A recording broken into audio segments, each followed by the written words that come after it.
want to enable WhatsApp notification? In this video, I will guide you step by step on how you can do that. First of all, launch open WhatsApp on your phone. Make sure to log into your account. Now tap on the three dots at the top right corner. From here, select Settings.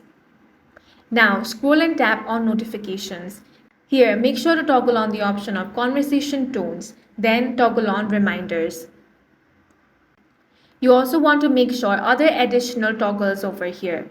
Once that is done, you want to open up your settings. Now scroll down and tap on Apps.